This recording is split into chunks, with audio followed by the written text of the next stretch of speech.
तकदीर के खेल से निराश नहीं होते, जिंदगी में कभी उदास नहीं होते। हाथों की लकीरों पर यकीन मत करना, तकदीर तो उनकी भी होती है जिनके हाथ नहीं होते। नमस्कार, मैं अविनाश विश्वास स्वागत करता हूं आपको अपने चैनल मैथ्स माउंट में। और आज हम लेकर के आए हैं डिस्काउंट का भाग 4।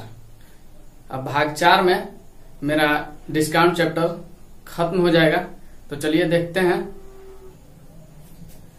प्रश्न देखेंगे। एक पुस्तक विक्रेता 95 रुपए में पुस्तक खरीदता है। 5% की छूट देकर 10% लाभ लेने के लिए वह पुस्तक पर कितना मूल्य अंकित करेगा। ठीक है, अर्थात हमको अंकित मूल्य ही बताना है।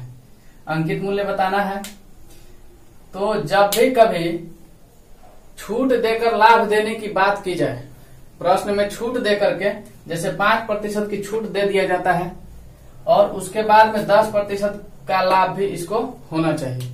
अर्थात क्रयमूल्य जो है 95 रुपया है, क्रयमूल्य 95 रुपया है तो 95 का 10% लाभ का मतलब 110%। ठीक है, अब जो 110% इसको पैसा आएगा उतना इसको पैसा चाहिए। 95 का 110% आना चाहिए, अब तब जाकर के 10% का लाभ होगा। तो हमको अंकित मूल्य कितना अंकित करना होगा, कितना दाम बढ़ा करके रखना होगा, तो यही हमको बताना है। इसमें हमको अंकित मूल्य बताना है। तो देखेंगे हम अंकित मूल्य बराबर क्रय मूल्य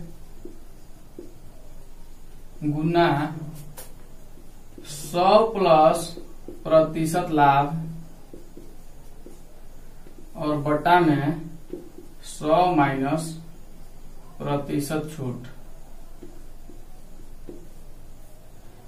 ठीक है, यही इसका फॉर्मूला हुआ। जब क्रयमूल्य दिया हुआ रहेगा और क्रयमूल्य पर इसको लाभ ज्ञात करना होगा, लाभ का भी दे देगा। जैसे 10% का लाभ लेने के लिए वह पुस्तक पर कितना मूल्य अंकित करेगा, तो उसके लिए हम अर्थात मूल्य अंकित करेगा, अर्थात अंकित मूल्य पूछ रहा है कि अंकित मूल्य कितना होगा। तो अंकित मूल्य बराबर क्रयमूल्य गुना 100 प्लस प्रतिशत लाभ बट्टा में 100 माइनस प्रतिशत छूट। ठीक है, यही मेरा सूत्र है, इस पर बना लेंगे। तो चलिए, क्रयमूल्य कितना है 95 रुपया, 95 गुना 100 प्लस प्रतिशत लाभ बोला है, कितना प्रतिशत लाभ इसको चाहिए 10% का, तो 10 जोड़ दीजिए और बट्टा में 100 माइनस प्रतिशत छूट। छूट कितना का दे रहा है, छूट देखिए 5% का दे रहा है, -5 बराबर क्या हो जाएगा 95 गुना 110 और बट्टा में कितना हो गया यहाँ पे 95। ठीक है, अब आगे हल कर लेंगे। 95 गुना 110 बट्टा 95 हो गया। अब आगे क्या हो जाएगा, ये 95 से 95 काट दिए, बचा कितना 110 रुपया। 110 रुपया क्या निकल करके आया, अंकित मूल्य निकल करके आया है। तो अंकित मूल्य कितना हो गया 110 रुपया हो गया आंसर। कुछ नहीं करना है, बिल्कुल आसान है। प्रश्न को समझेंगे कि इसमें क्या क्या दिया हुआ है और क्या हमसे पूछ रहा है। तो हमको इसमें क्रयमूल्य मिला, छूट मिला और लाभ दिया कि लाभ 10% हमको चाहिए। और इसमें पूछ रहा है कि अंकित मूल्य कितना अंकित करना होगा। तो अंकित मूल्य बराबर मेरा फॉर्मूला हो गया क्रयमूल्य गुना 100 प्लस प्रतिशत लाभ बट्टा में 100 माइनस प्रतिशत छूट। तो इस पे हम बना लिए। ठीक है, तो इस पे मेरा तो अंकित मूल्य निकल करके आया 110 रुपया। ठीक है, चलिए आगे देखते हैं।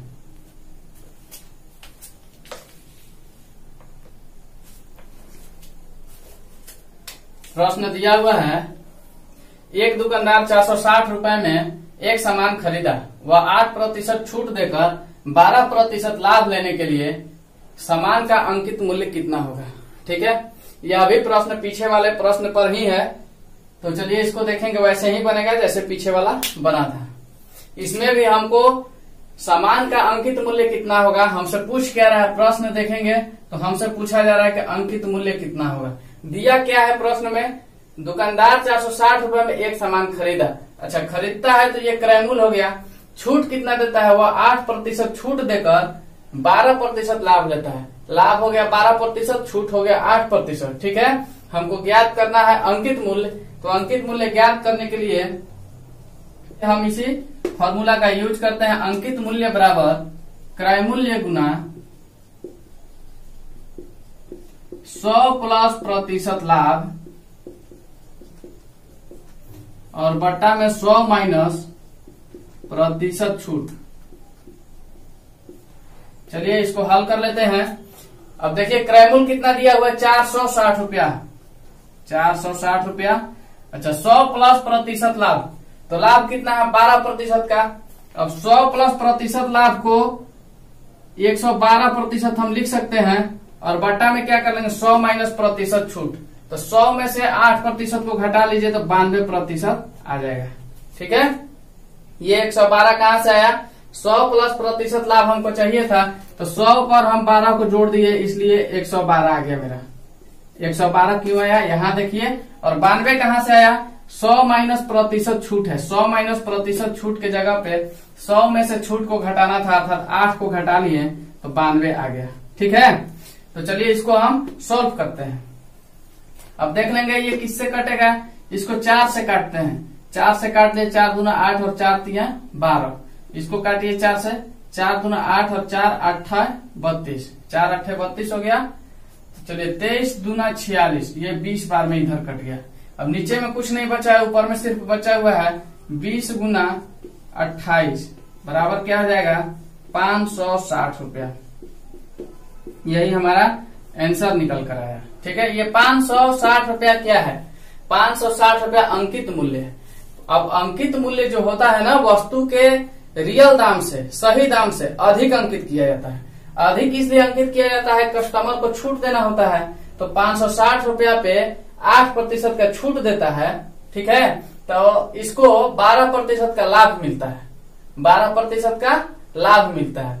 तो 460 रुपया से अधिक मिलता है इसको पैसा, तभी ना लाभ होगा। हम 100 रुपया में कोई सामान खरीदे, हमको 20% का लाभ चाहिए, तो वो 100 रुपया का सामान हमको कितना बेचना होगा, 120 रुपया में बेचना होगा। उसी तरह से 460 रुपया में तो खरीदा है, लेकिन इस पे 12% का लाभ लेता है ये। ठीक है, तो 460 रुपया का 12% निकाल लेंगे तो हमको पता चल जाए कितना में सामान बेचा है। लेकिन प्रश्न में हमको वैसा कुछ करना है नहीं, हमको सिर्फ अंकित मूल्य ज्ञात करना है। तो हमको अंकित मूल्य ज्ञात करना है तो अंकित मूल्य पर ही हम रहेंगे, ज्यादा दौड़ने की जरूरत नहीं है, बस समझने के लिए हम ये आपको बता रहे थे। ठीक है, तो 560 रुपया क्या निकल कर आया है, अंकित मूल्य निकल कर आया है। दुकानदार जो है 460 में खरीदता है और 560 रुपया उसका दाम रख देता है, 100 रुपया बढ़ा करके दाम रख देता है और कस्टमर को बोलता है कि ले जाइए 8% का आपको हम छूट दे दिए हैं। तो कस्टमर संतुष्ट होकर के लेता है, लेकिन फिर भी दुकानदार 12% उसमें फायदा कमा जाता है। ठीक है, तो चलिए ये मेरा अंकित मूल्य हो गया, यही आंसर हो गया। और आगे का प्रश्न देखते हैं। इस टाइप पे हम 2 प्रश्न आपको बताएं, अब अगला टाइप पे 2 प्रश्न और बताते हैं। प्रश्न दिया हुआ है, एक महिला 12 चूड़ियां खरीदती है तो उसे 3 चूड़ियां मुफ्त में मिलती है, उसे कितने प्रतिशत की छूट मिलती है। अब देख लीजिए, एक महिला है 12 चूड़ी खरीद रहे हैं, उसको 3 चूड़ी फ्री में मिल जाता है अर्थात मुफ्त में मिल जाता है। तो हमसे पूछा जा रहा है कि उसे कितने प्रतिशत की छूट मिलती है, उसे कितने प्रतिशत की छूट मिलती है अर्थात उसको कितना प्रतिशत का लाभ होता है। ठीक है, अब देख लीजिए, ये 3 चूड़ी उसको फ्री में नहीं मिला होता तो उसको छूट नहीं मिलता। तो 3 चूड़ी फ्री में मिल जाने से उसको छूट मिल जाता है, 3 चूड़ी का जो दाम है उससे नहीं लिया जाता है, तभी तो मुफ्त हुआ ना। तो 3 चूड़ी का दाम उससे नहीं लिया जाता है। तो इसके लिए हम इसको कैसे बनाते हैं, कितना प्रतिशत का छूट मिला है, प्रश्न में हमसे यही पूछ रहा है, कितने प्रतिशत की छूट मिलती है। तो प्रतिशत छूट बराबर मेरा फॉर्मूला हो जाता है कि मुफ्त में मिली वस्तुओं की संख्या। ठीक है, अर्थात इसको आप कह सकते हैं लाभ या मुफ्त, और गुना 100 और बटा में कुल वस्तुओं की संख्या।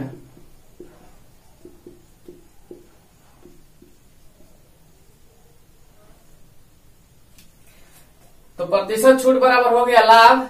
ठीक है, अब 3 चूड़ी इसको मुफ्त में मिल जाता है तो इसको फायदा ही ना होता है, लाभ ही ना होता है, इसको लाभ लाभ भी कह लीजिए या मुफ्त कह लीजिए। मुफ्त में मिली चूड़ियों की संख्या, तो मुफ्त में कितना वस्तु मिला है, 3 वस्तु इसको मिल रहा है। ठीक है, अच्छा, और गुना में 100 और नीचे में क्या हो जाता है, कुल वस्तुओं की संख्या। कुल वस्तु इसको कितना मिल रहा है, 12 चूड़ी यहाँ पे मिल रहा है, 3 चूड़ी यहाँ पे मिल रहा है, तो 15 चूड़ी मिल गया ना इसको, तो वही हो गया कुल वस्तुओं की संख्या। वैसे हम जब लाभ हानि पढ़ रहे थे तो उसमें एक सूत्र था, प्रतिशत लाभ बराबर लाभ गुना 100 और बटा में क्रय मूल्य। ये सूत्र भी कुछ उसी प्रकार से है, ये और ये सेम है। ठीक है, बस यहाँ समझना है, यहाँ पे क्रय मूल्य की जगह पे कुल वस्तुओं की संख्या दे दिया हुआ है और लाभ के जगह पे मुफ्त वस्तु की संख्या दे दिया है। ठीक है, तो सेम ही है। अब प्रतिशत लाभ बराबर दिया है, प्रतिशत छूट बराबर हमको निकालना है, तो जितना छूट मिला ये फायदा ही न हुआ, उसको लाभ ही न हुआ। इसीलिए हम कह सकते हैं कि ये दोनों सूत्र एक दूसरे से मिलते जुलते हैं। ठीक है, अगर आप इस चीज को भी ख्याल रखते हैं तो ये बना लेंगे, खुद से बना लेंगे। तो चलिए प्रतिशत छूट बराबर हम ज्ञात करते हैं। प्रतिशत छूट बराबर ज्ञात कर लेंगे, तो चलिए लाभ या मुफ्त, तो मुफ्त में कितना चूड़ी इसको मिल रहा है, 3 चूड़ी मिल रहा है, लिख लीजिए 3, और गुना में क्या 100 और बटा में कुल वस्तुओं की संख्या। तो कुल वस्तु कितना है, 12, देखिए 12 चूड़ी यहाँ पे है और 3 चूड़ी यहाँ पे है। ठीक है, ये 12 चूड़ियां खरीद लेती हैं तो 3 चूड़ियां इसको मुफ्त में मिल जाती है। ऐसा नहीं कि 12 में ही 3 है, ऐसा नहीं है, कुल वस्तु की संख्या 15 हो जाएगा, यहाँ पे 12 और यहाँ पे 3। आप ऐसा मत समझिएगा कि 12 चूड़ी में ही 3 चूड़ी इसको मुफ्त मिला हुआ है, ऐसा नहीं है। ठीक है, ऐसा नहीं है, 12 खरीद लेती है तब जाकर के इसको 3 चूड़ी मिलता है। अगर हमको ऑफर मिल जाए कि आप 4 पेन खरीदिएगा ना, तो 1 पेन आपको फ्री में मिलेगा, तो इसका मतलब ये नहीं हुआ कि हम 4 ही पेन खरीदे हैं, हम 4 पेन का पैसा उसको दे दिए हैं, तब जाकर के 1 पेन अपने आप से वो हमको दिया है। ठीक है, तो हमारे पास कुल पेन की संख्या कितना हो गया, 5 हो गया।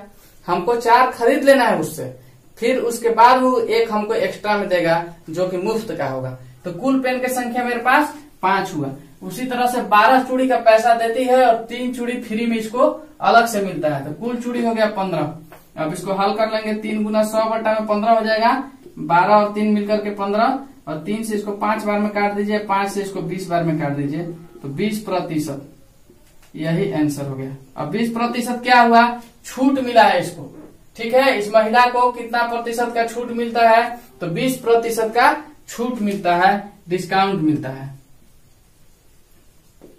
ठीक है, इस तरह से आपको कभी भी प्रश्न आए तो ऐसे ही बनाइएगा।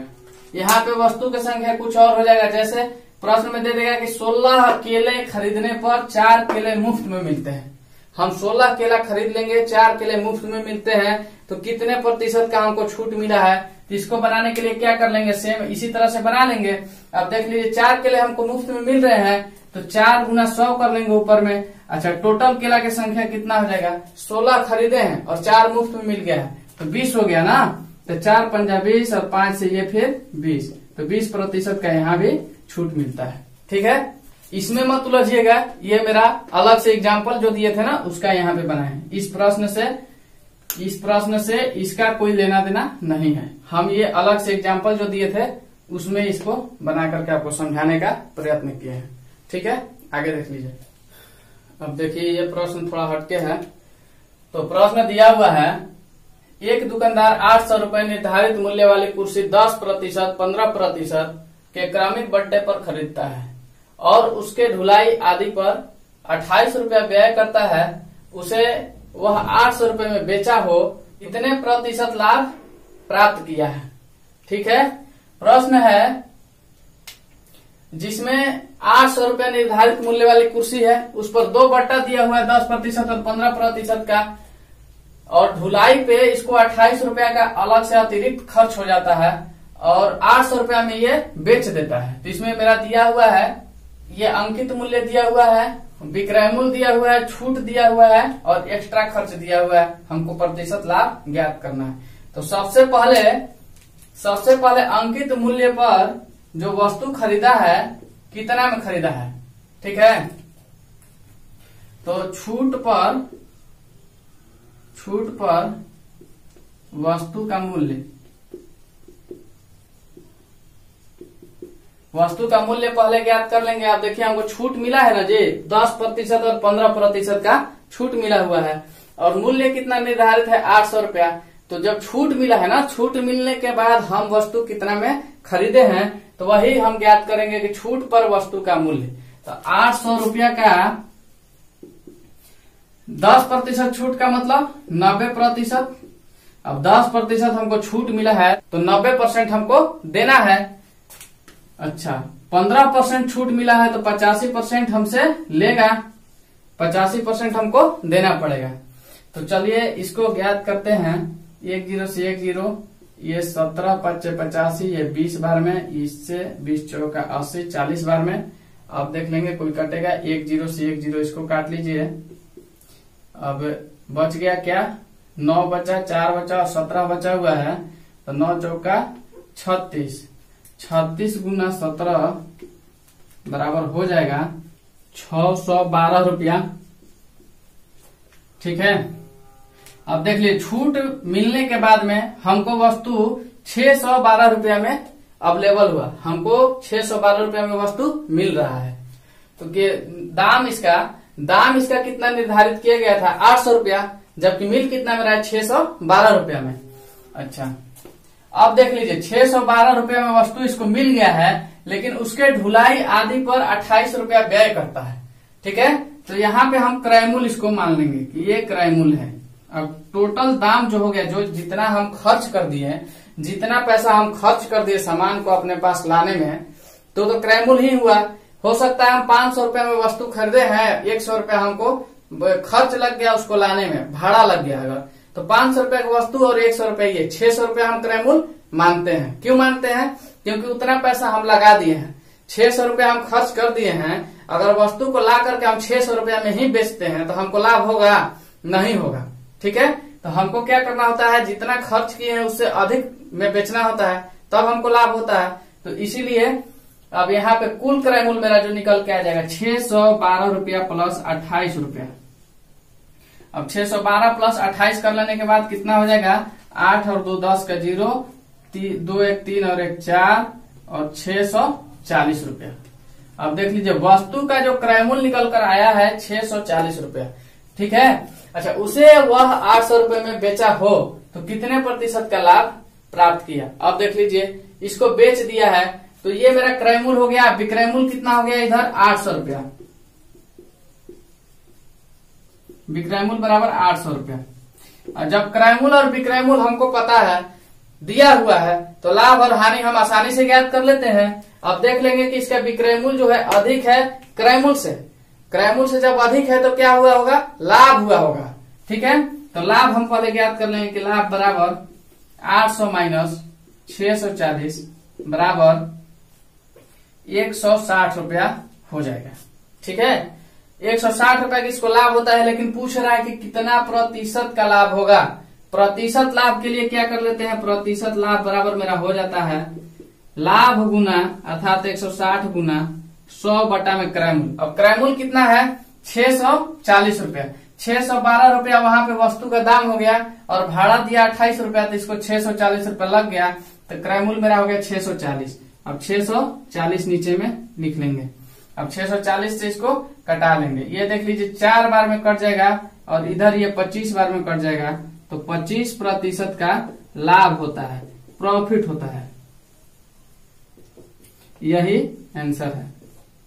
ठीक है। 25% का लाभ हो गया।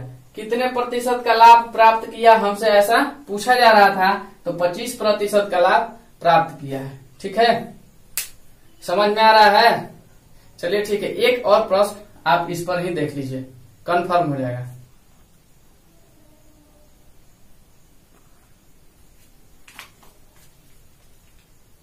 प्रश्न देखेंगे उस पर ही आधारित है। एक फर्नीचर का कीमत 3000 रुपया है। इस पर 20% का बट्टा काटकर उसके मूल्य में 10% की वृद्धि कर दी जाती है। अब फर्नीचर का नया मूल्य ज्ञात कीजिए। ठीक है। फर्नीचर का नया दाम हमको बताना है। 20% का बट्टा काटने के बाद 10% का मूल्य में वृद्धि कर दी जाती है। तो तो सबसे पहले हम क्या ज्ञात कर लेंगे कि 20% के बट्टे पर फर्नीचर का मूल्य, 20% के बट्टे पर फर्नीचर का मूल्य ज्ञात कर लेंगे। उसके बाद उसके मूल्य में 10% का वृद्धि ज्ञात कर लेंगे, मेरा आंसर आ जाएगा। अब चलिए देखिए कैसे कर लेंगे ये सब। अब 20% के बट्टा पर मूल्य, 20% के बट्टा पर मूल्य कितना हो जाएगा, तो चलिए देखते हैं। फर्नीचर का दाम कितना है, 3000 रुपया है। 3000 रुपया पर 20% का बट्टा दिया जाता है, छूट दिया जाता है, तो लिया कितना जाएगा हमसे, 20% छोड़ देने के बाद हमसे 80% पैसा लेगा। तो 00 से 00 और 8 3 24, 2400 रुपया फर्नीचर का मूल्य आया है 20% के बट्टा देने के बाद। अब बोल रहा है इतना तो हम कर लिए कि 20% का बट्टा हम इससे ले लिए हैं। जब 20% का बट्टा ले लिए तो 2400 रुपया में वस्तु हम खरीद चुके हैं। अब क्या बोला जा रहा है कि उसके मूल्य में 10% की वृद्धि की जाती है। अब इसके मूल्य में, मूल्य कहाँ है, ये है 2400 रुपया, ठीक है। अब नया मूल्य जो आ जाएगा मेरा यहीं पे आ जाएगा, नया मूल्य बराबर 2400 का 110%। जब 10% का वृद्धि बोला है तो 100 पर 10 जोड़ देंगे तो 110 हो जाता है, तो 110% हम ज्ञात कर रहे हैं। 2400 का 110% बराबर हो जाएगा 00 से 00 और 24 में 110 से गुना कर लीजिए।